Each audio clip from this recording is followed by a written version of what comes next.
Oh, this is going to be great. We've got some venison tenderloin cutlets all done up here. We got some big old buck steaks just about done here. On this side, we got some venison brats. It's going to be a great afternoon. Hi, I'm Bill Miller, editor of North American Hunter magazine. And this afternoon, I'm playing grill master as well as host for some hunting friends from all over the country. You know, the problem with deer hunting is that the time between closing day and opening day is about 3 times as long as the time between opening day and closing day. In other words, the seasons are just too short. So you've got to do what you can during the off season to stay passionate about hunting and stay involved in hunting. And that's what this afternoon's all about.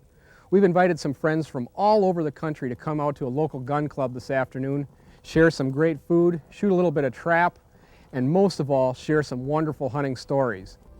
Joining us today to share some great whitetail hunting adventures is Jim Jones.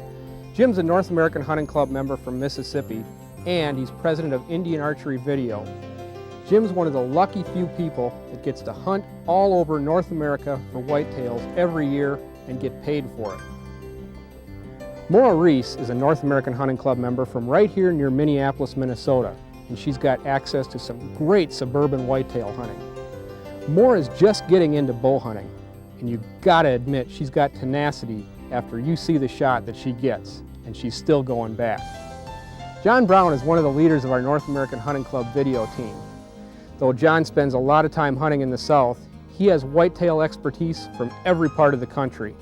Today, he's sharing information with us on a video that's got some incredible footage of big bucks taken by bow on a drive. It's something you don't see every day. Dawn Charging is one of my favorite hunting partners of all time. We've had a lot of hunts together in her home state of North Dakota for ducks and geese. But a while back, I got to invite Dawn up to Anacostia Island for her first hunt in the big woods. For North American Hunting Club members, Steve Burke needs no introduction. He's been leading this great organization for more than 20 years now. Steve has taken up muzzleloader hunting of late, and he's good at it like he is all his other hunting. Hey you guys, we're about ready. Come and get it.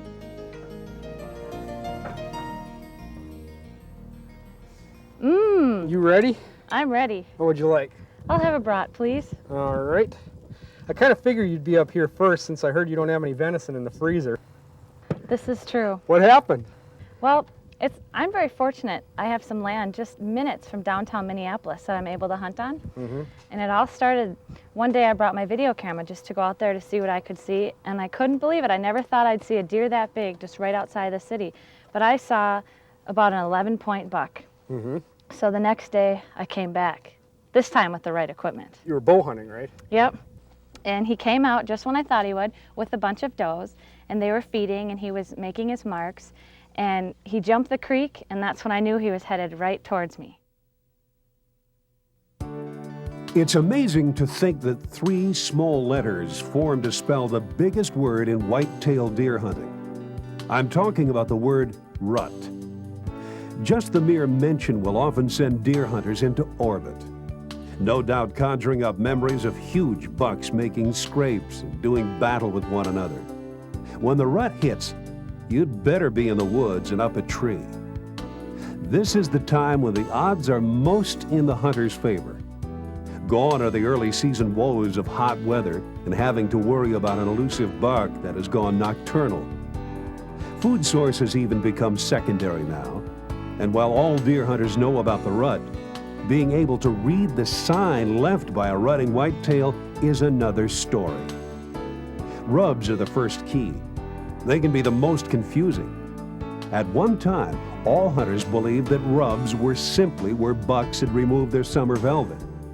Biologists now believe that these signposts serve as a complex form of communication between bucks and does. They even feel that rubs can, in some ways, determine when a doe will go into estrus. Aside from rubs, the single most important piece of sign a rutting buck leaves behind is the scrape. More than one deer hunter has wandered upon the oval bare spot on the ground, set up stand nearby, and saw nothing. Again, hunters and scientists still have a lot to learn about the scrape and its true role during the whitetail's breeding season. The rut also allows hunters to use aggressive hunting techniques such as rattling, grunt calls, and scents. It is, without a doubt, the time of the season to be in the woods and on your stand. North American Hunting Club member Maura Ries knows this, and she's done her homework. Maura has scouted this area and has found all the signs of a mature rutting buck. Maura's stand is located in a small wooded bottom area. To the north, a cornfield, while to the east, a major highway. There are two small gas lines running through the property, and both have plenty of sign on them. Grass fields to the south and west, while a small creek winds through the woods. The temperature is in the mid-50s, and winds are from the northeast. I've got my tree stand up in a good location with the way that the wind is blowing. I've put some scent on my boots, and I'm just going to walk around my stand.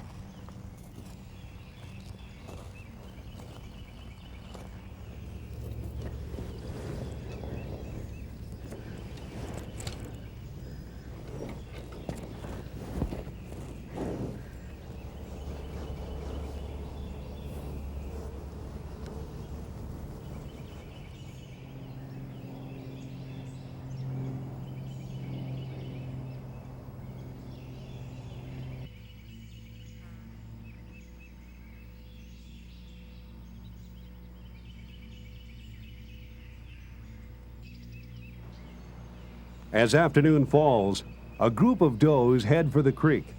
The weather has been dry, and they slowly make their way to the water.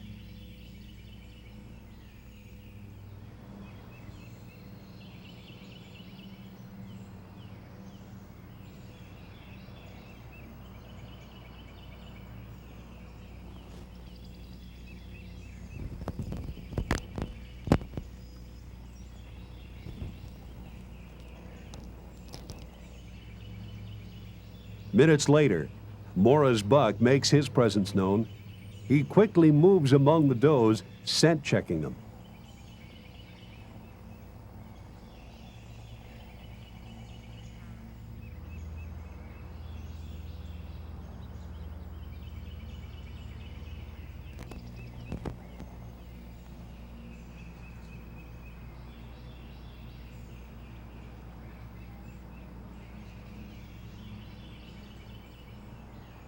The buck is over 75 yards away from her stand.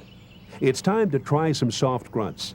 Maybe this will bring him in close enough for a shot.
As an old bow hunter once said, there are only two types of archery hunters: those who have missed and those who will.